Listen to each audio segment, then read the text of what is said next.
श्री यमुना देव्यै नमः। श्री कृष्ण परब्रह्मणे नमः।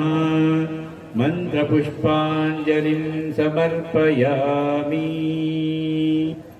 ऋग्वेद स्वामी पराग ऋग्वेद सेवामवधारय।